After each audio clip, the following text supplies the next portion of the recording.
If you drive for DoorDash or really any of these delivery apps, and if you're making under $25 an hour, in this video, I'm going to tell you one thing that's going to help you with that income. Welcome to the channel. This channel is dedicated to your success in this gig economy, the side hustle. So if you're new here, consider subscribing. Irregardless if you're a new driver, or if you're an experienced driver, or if you're driving on a DoorDash, Postmates, Grubhub, Uber Eats, this tip will help you with all of that. I've driven on most every one of those apps, just 1,300 completed deliveries on DoorDash alone. And the one thing that has helped me across any app, in any niche in this gig economy, that is to study. Now, before you disregard that, let's go deep on that. I'm gonna give you 6 insights of actually how to do that, things that you can use on your very next shift.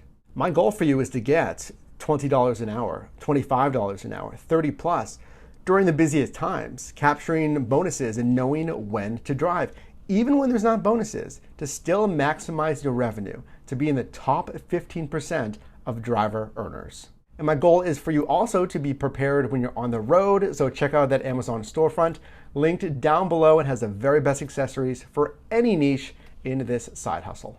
Number one, and you need to answer this question. If I asked you, what's the average bonus on any app? Can you answer that? So firstly, I want you to study the average bonus. I'll show you some examples right here. Uber Eats or Postmates or DoorDash. Let's say, for instance, DoorDash. Here in San Diego, I can count on a weekend bonus of around $3 upwards of, let's say, $7 if it's crazy. Well, what about Postmates, for example? So here I can count on a average guaranteed pay. It's a little different. It's a batched bonus, as you're seeing here on Postmates. Now these batches average out to, let's say, $5 an order or $6 guaranteed. Insight number 2, how frequently are these bonuses offered? Okay, so you kind of know what the general bonus is in your marketplace. I know a lot of the times you may tell me, well, I get an average of a $3 bonus. Well, great. So when are they frequently offered? If you don't know that, you gotta study it. Because when you're planning out your week, you can say, okay, I'm gonna tackle Thursday or maybe Tuesday lunch shift, or maybe Saturday's one of the best days in my market. Are they offered every day? Is it every week? Is it kind of sporadic? And I've seen this on different apps. Some are more predictable than others. Number 3, I feel like this one is more ignored by drivers, or at least not looked into. This is something that I want you to know how to answer. And that is, how quickly do these bonuses change? And I'm not even talking about day to day, week to week, or month to month. I'm talking about sometimes hour to hour.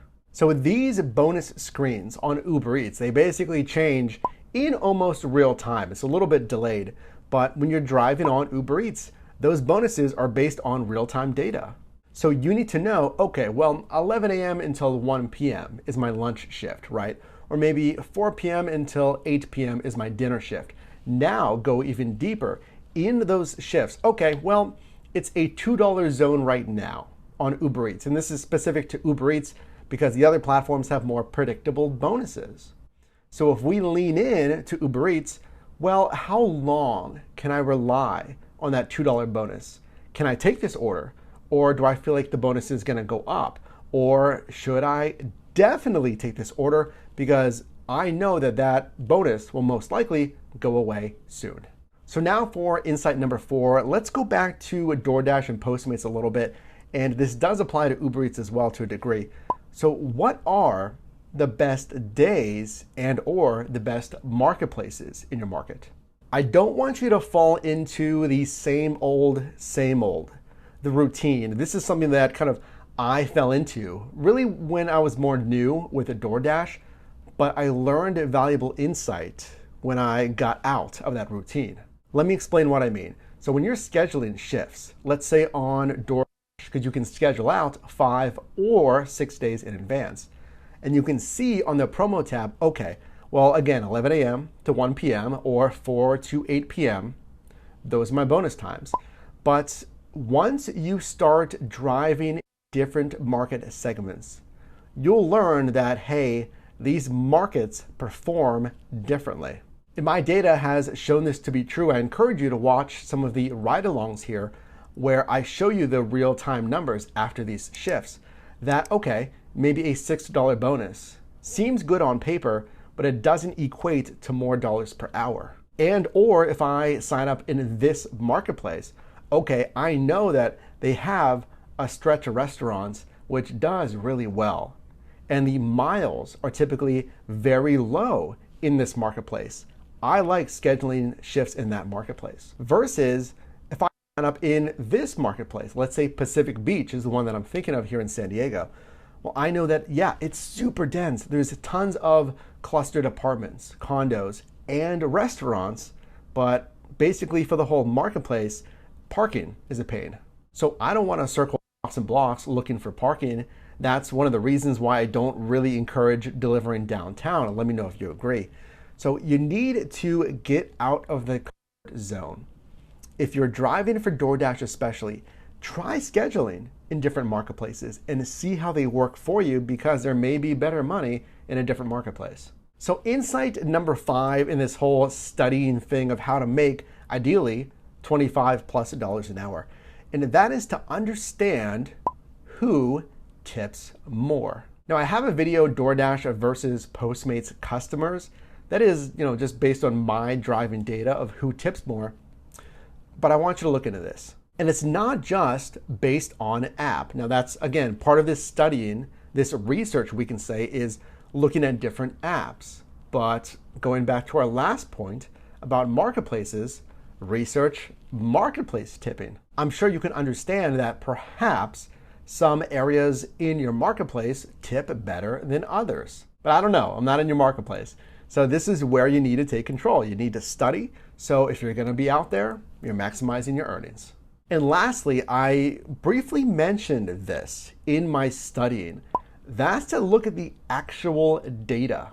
Now, every single app is gonna give you some data, right? It's how many deliveries did I complete, how many tips, the earnings of each order, my tip earnings, my overall revenue as a whole, right? But you may want to consider going deeper than that, at least if you're taking your earnings seriously.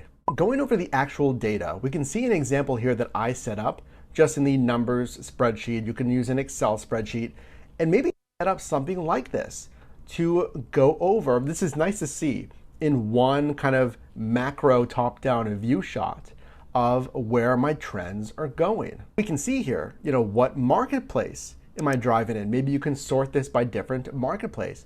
What is the typical bonuses? And then again, you can sort that by marketplace. What's the average bonus for that marketplace? You can look at the shifts that you drive, how long you drive. Again, you can really take a lot from that data. Now, of course, this is highly market dependent. Which apps are more popular in your marketplace? There's that too.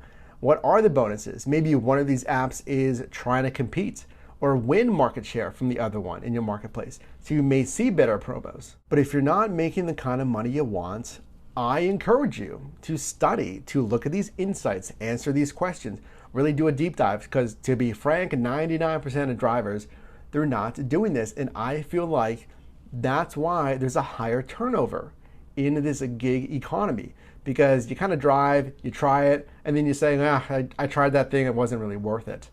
Well, if you uncovered a few more stones, or if you just kind of mastered your skill set here, it could have been worth it. So if you got value from this video, definitely leave me a like and check it out in that Amazon storefront. Invest in some accessories for yourself for this year so you can make more money like this. You can click or tap the screen right now for my most recent video, as well as a video recommended for you, and I'll see you in the next one.